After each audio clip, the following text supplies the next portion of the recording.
Employee silence refers to situations where employees withhold information that might be useful to the organization of which they are a part, whether intentionally or unintentionally. This can happen if employees do not speak up to a supervisor or manager. Within organizations, people often have to make decisions about whether to speak up or remain silent, whether to share or withhold their ideas, opinions, and concerns. The problem is that, in many cases, they choose the safe response of silence, withholding input that could be valuable to others or thoughts that they wish they could express. Francis J. Milliken and Elizabeth Wolfe Morrison. Shades of Silence. Emerging Themes and Future Directions for Research on Silence in Organizations.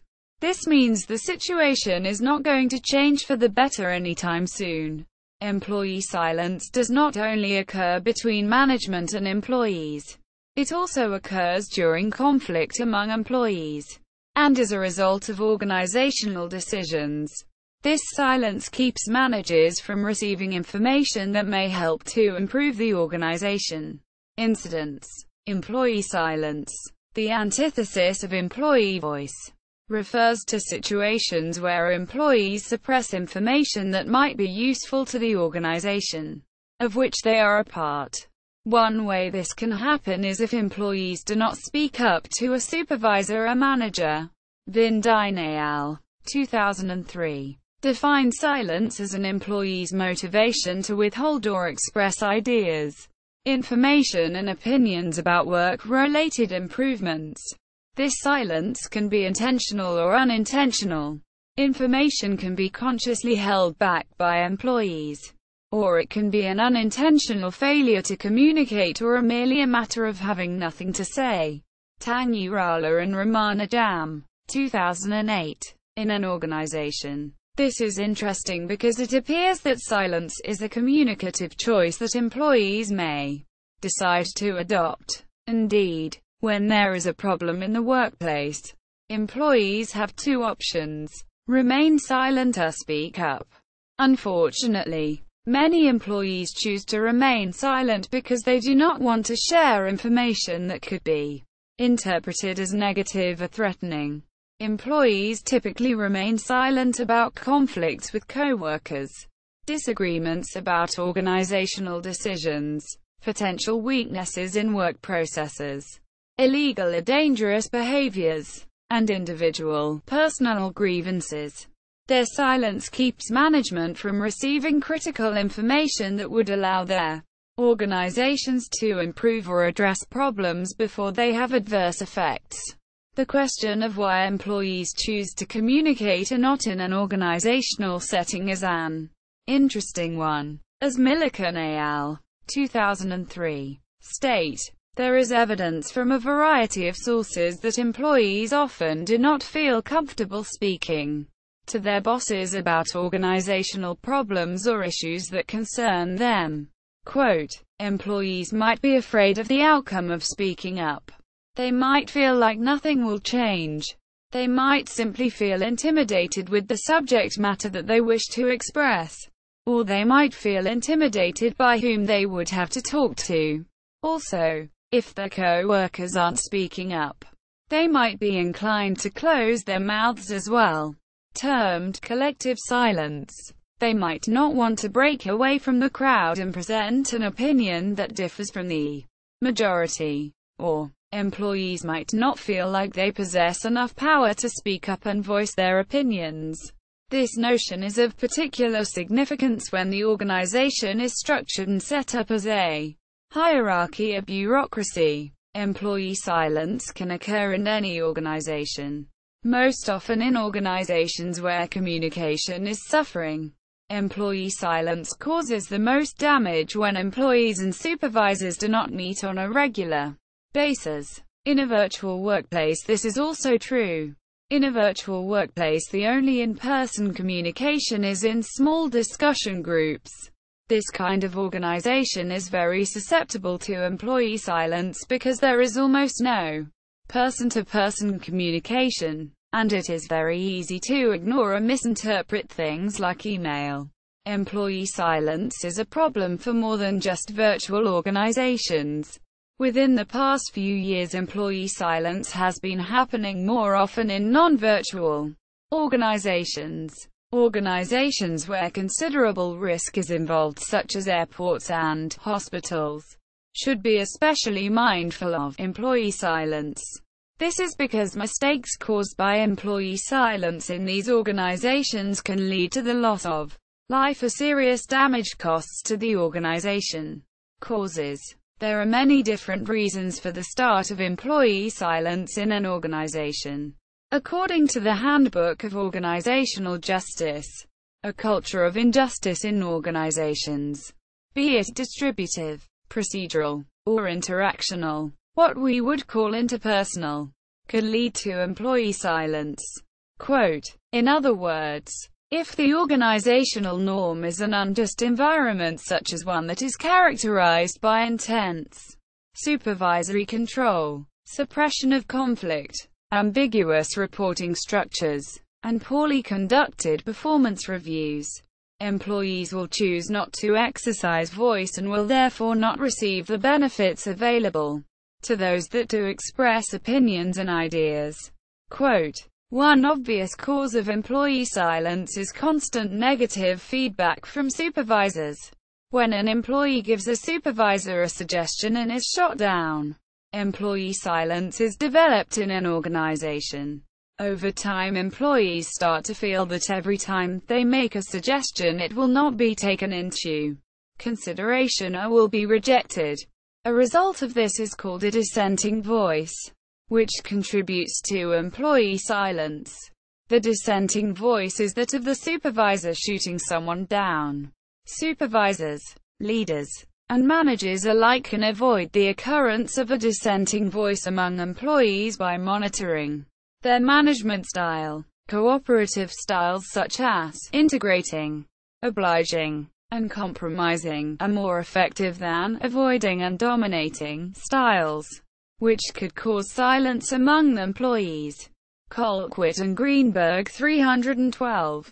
Another reason employee silence occurs is because people fear that if they speak up they may lose their jobs. In some cases, subordinates don't want to appear as though they are going against their supervisors, as they may view the employee's input as criticism of their practices, and be fired. This is especially true of organizations which have just experienced layoffs. In these cases, employees fear that their jobs could be taken away and are even less likely to voice their opinions than they did in the first place. Another cause of employee silence is when supervisors and employees fail to address problems. Avoiding problems or looking for quick fixes only makes things worse and causes employees to feel that there is no hope for resolution. If employees lose hope that the real problems will actually be addressed and resolved, it could lead to a host of problems for the organization and for the employee, one of which is continued employee silence. Employees then start to feel it is better to remain silent about issues because nothing will change anyway. If companies want to be successful, they need to confront the actual problem and fix it. Both employee and supervisor need to deal with this situation because employee silence usually stems from higher management down to lower level employees, which is the cause of the indifferent employee. Discursive formations. A discursive formation is defined as the regularities that produce such discourse. Discourse, acts of speaking and writing, is the medium by which an individual's behavior is framed for him, her and others. We are who we are, based on our communicative practices with others. Foucault uses this concept in his analysis of the political economy and natural history, but it's very useful when studying organizational communication. Discursive formations perhaps can intensify the conditioning of the silent employee based on the power aspect of the discourse itself. When one speaks or writes, a message can be delivered in a certain context, and that can have an effect on the employee on whether or not to remain silent. Discourse is the product of the dominant power interests in organizations, and these interests can perpetuate themselves based on the ideology that is represented through them.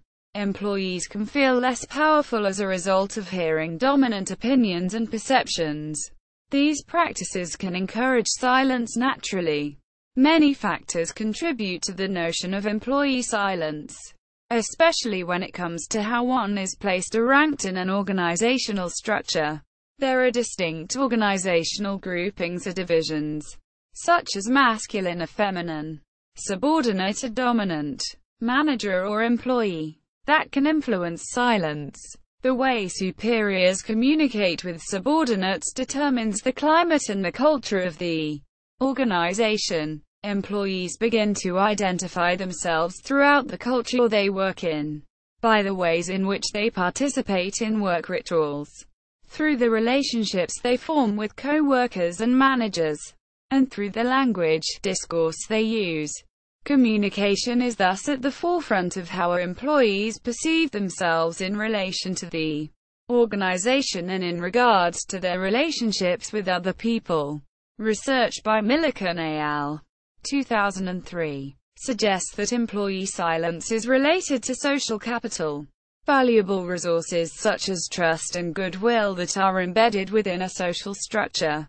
Employees work hard to build and maintain social capital and typically do not engage in behaviors that may weaken or sever these vital social ties.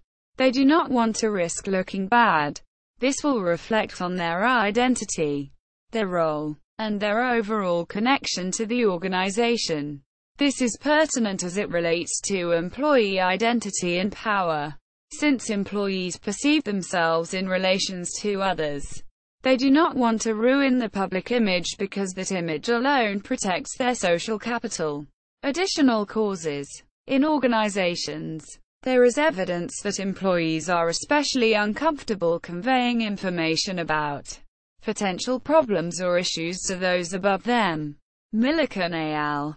2003. This knowledge brings up the notion of hierarchy and subordinate, supervisor relationships. Someone in a lower position will be uncomfortable expressing issues to someone in a higher position. If, however, subordinates have close, positive, interpersonal relationships with their supervisors, chances are higher that they will choose to communicate honestly. It comes down to the basic principle of trust and mutual appreciation, which is difficult to obtain in a bureaucratic structure. Willman, P. al. 2006. Present evidence that any hierarchical organization tends to support what its leaders already think is true more than it challenges them to think differently. The levels below the leaders are more interested in keeping their jobs than in telling the truth. But once a relationship is established, and the lines of communication are open, it is undeniably easier to have others on your side and others who are willing to help you out, both professionally and personally. Pfeffer, 2010, acknowledges the dynamic relationship among trust, relationships, and power when he says, sometimes building a relationship so that others will help you requires nothing more than being polite and listening. Being nice to people is effective because people find it difficult to fight with those who are being polite and courteous. Quote, when that key component of mutual understanding is absent in an organizational setting, however, silence comes into play, and a myriad of power schemes and competing agendas can influence the decision of whether or not to communicate concerns. Donahue, J. al. 2011. Suggest ways in which management, through agenda setting and institutional structures, can perpetuate silence over a range of issues, thereby arranging employees out of the voice process. When a dominant group voices certain opinions, these perceptions became the dominant ideologies that float across the organization. The subordinate viewpoints are therefore never brought to the forefront because they are inevitably silenced. Tangurala and Ramanajam, 2008. conducted research on nurses in Midwestern hospitals to study employee silence in healthcare, with lives at stake every day. The notion of employee silence in such an industry is a particularly devastating one due to its potential implications. The research showed that the more power a supervisor is perceived to have, the less likely it was that nurses would share critical information. They did not want to cause unnecessary tension and sever professional bonds with their bosses. They didn't want to cause a stir. In their minds, it was better to remain silent than address conflicts and clear up confusion.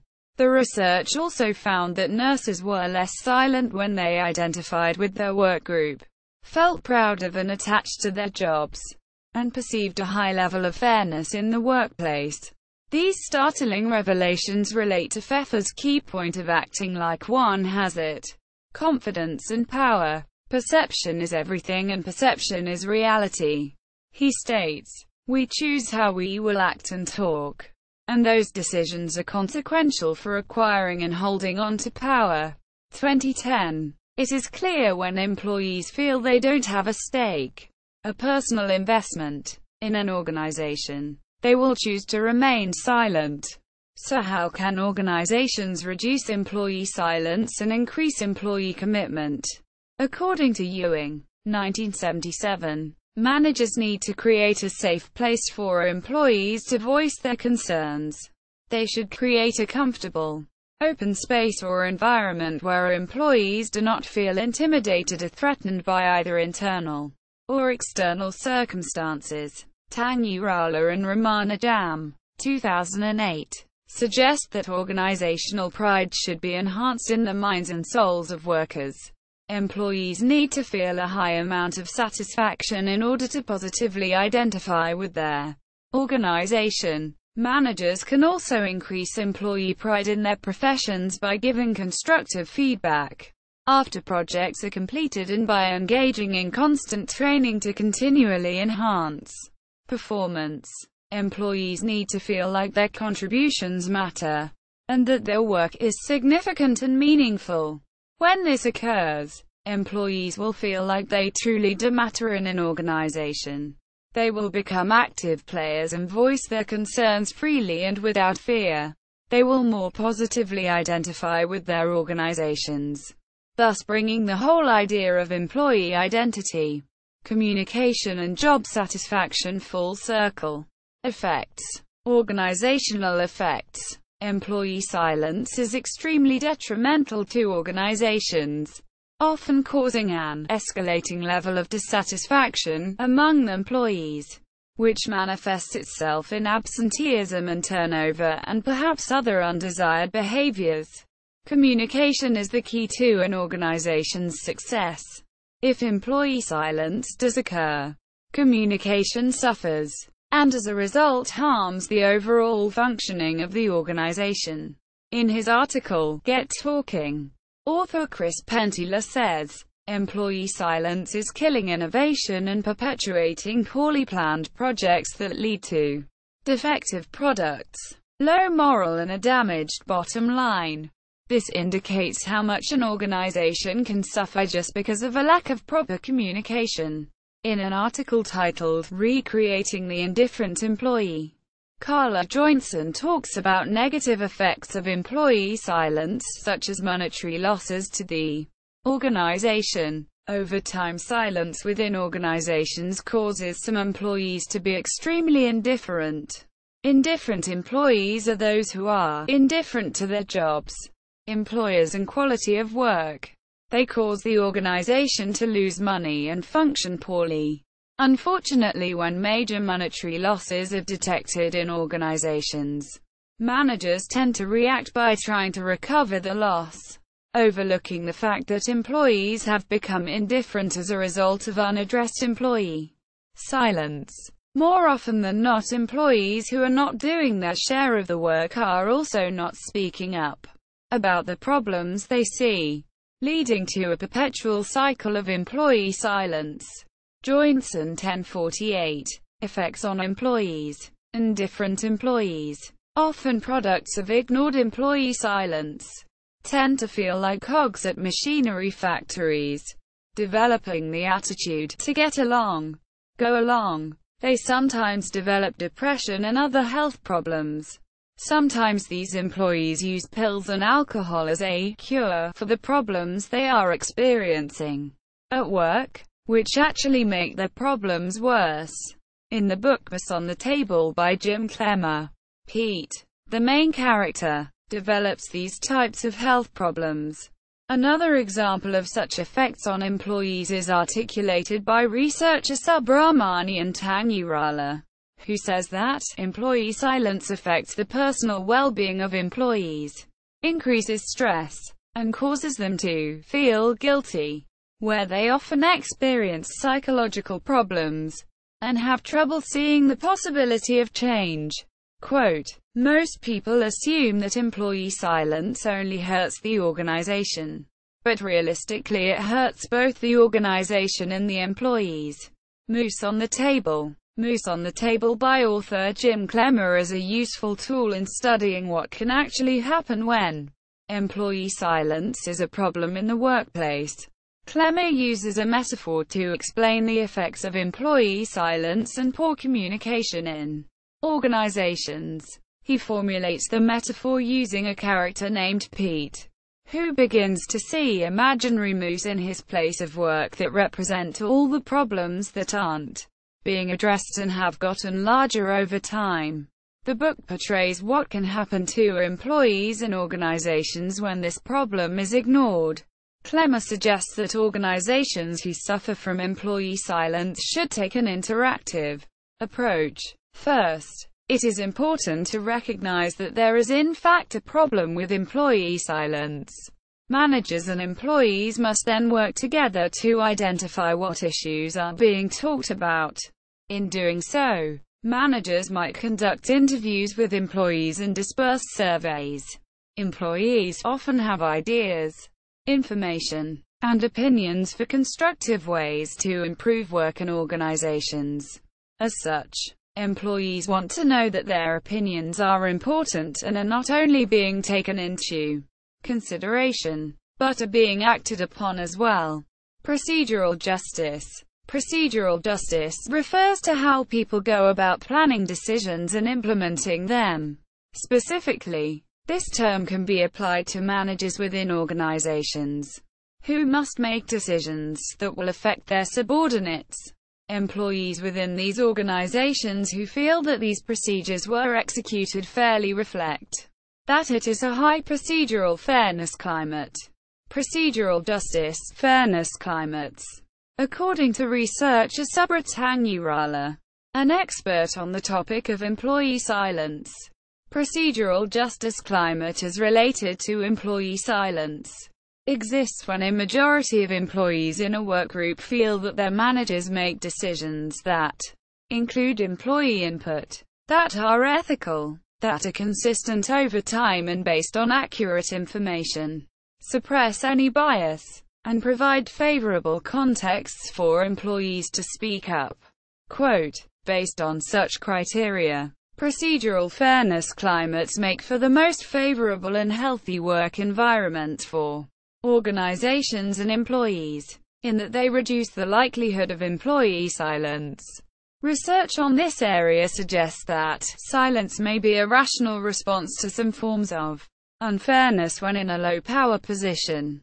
Procedural fairness climates enable workers to feel the most safe and provide favorable contexts for employees to speak up. Quote, "It is when employees perceive that they are being unfairly treated that they begin to withhold important information from the organization." Avoidance, being that the effects of employee silence can be severe and detrimental to the overall functioning of a company. Organizations should try to minimize it. One way to do this would be to try to establish procedural climates. Another way to prevent employee silence is to create an employee who is committed to the organization. This is done by showing that the organization is fair and committed to its employees. When the organization is committed to the employee in return is committed to the organization. which limits employee silence. Establishing procedural justice climates. In order to establish procedural justice climates, managers need to ensure that their decisions are ethical, consistent over time, based on accurate information, allow room for employees to contribute input, are correctable, and are free of bias. Managers can establish these climates by being mindful when executing organization changes such as large-scale layoffs, the introduction of new technology, restructuring, and relocation, individually targeted events such as performance appraisals and one-on-one negotiations, downsizing and procedural justice climates. Changes such as downsizing often actually increase employee silence in organizations among the remaining employees. For example, if the process of the layoff was done poorly and without concern, employees feel that decisions are being made unfairly. If this happens, employees fear the security of their own jobs. A high degree of variance in survivors' reactions to layoffs indicates the absence of a procedural justice climate. When layoffs are performed fairly in organizations, reactions are not varied and employees do not fear the security of their jobs. Other things that affect employee silence are commitment levels of employees to their careers and status of the manager. According to Subrata Nirala, people who are committed to their professions and value their work highly are those who would be less likely to remain silent. Quote, he also notes that the status of the manager has an impact on employees speaking up. Quote, employees are more likely to withhold information from managers with high power statuses because they don't want to be seen as criticizing them. Employees are especially uncomfortable conveying information about potential problems or issues to those above them. For example, several studies have shown that subordinates distort the information that they convey to their superiors, communicating upward in a way that minimizes negative information, or withholds the information entirely. According to an article on employee silence, structuring groups into hierarchies automatically introduces restraints against free communication, particularly criticisms by low-status members toward those in higher-status positions. Quote, in other words, high status can intimidate employees, causing them to be silent in order to protect their jobs and relationships. When trying to avoid employee silence, managers and leaders also need to know how to facilitate varying opinions in a way that allows healthy discussion to develop towards consensus or best solutions. In a recent business column entitled, "Silence Does Not Equal Agreement," some advice is given for leaders looking to diminish employee silence. The article suggests, when presenting information or asking questions of a group, make eye contact with each person at the table or as many people as possible in the room. This gesture gives a message of interest and connectedness. Watch for the subtle signs of people agreeing or disagreeing with what is being said. Positive gestures include maintaining eye contact, a slight smile, nodding. Gestures of dissension include raised eyebrows, rolling of eyes, a slight sneer, looking down, shifting in the seat, avoiding eye contact. When someone does make a comment or suggestion, do not rush to discount their opinion or defend your own. To shut down someone who speaks up will send the message that you are not sincere, and people will retreat back into non-participation. Instead, say something like, "Thanks for your idea, Holly. Let me think about that." Single quote. Learn to be comfortable with silence. It takes getting used to, but allowing silence to be in the room is a powerful presence that gives people a chance to digest what was said, and to consider whether they have a response or contribution, and how they may want to present it. If you try to encourage more openness, and at first others are unresponsive or hesitant to participate, Consider asking someone you trust after the meeting if there is something that you might have Mr. could have done differently to achieve the desired result. Interactional justice. In a podcast entitled Under New Management, Joel Brockner, a professor of business at Columbia University, talks about the importance of the interpersonal component of procedural fairness called interactional justice. Single quote, interactional justice refers to how the employee feels that the implementer did things. Some questions they might ask that have a huge bearing on whether or not people think the procedure was fair are: did they express concern? Did they show signs of treating the person with dignity, respect, compassion? Did they provide an explanation? If employees can answer yes to these questions, then the implementer has done things fairly, and it is likely that employee silence has either been reduced or avoided. Areas for further research. Employee silence is still a fairly new topic of exploration. Organizations have come a long way in how they treat their employees. In the past, employees were handled as machines and less like people. As such, it is not unusual that employee silence has emerged as a subject of research only recently. Current theories on the subject are in disagreement regarding the role of individual-level antecedents, job satisfaction, or group-level antecedents, group climate, presence of formal communication channels in employee silence. Further research regarding this area will more than likely help us to better understand employee silence, how it affects organizations, and how to reduce it. Future research should be devoted to the study of one's professional position in a company and whether this has any effect on the decision to remain silent. It would be interesting to discover if job titles play a part in employee silence, or it's just a matter of analyzing each individual situation or event.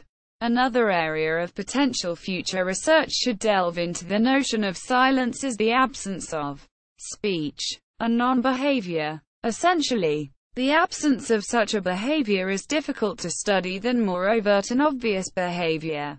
Johannesson, 1974. This act has many implications for employee and organizational performance. Non-verbal behavior should be addressed as well in future studies of employee silence.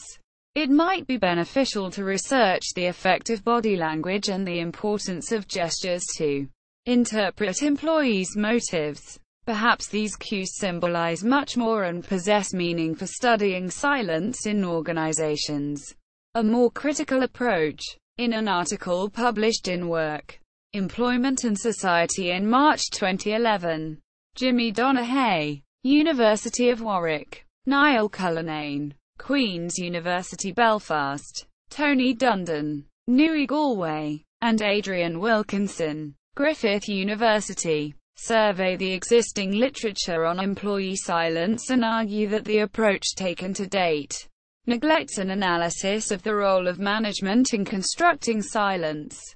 The thesis is put forward that to truly understand processes of employee silence, it is necessary to recognize that silence may work in favor of management, and thus management may have an interest in maintaining or creating employee silence.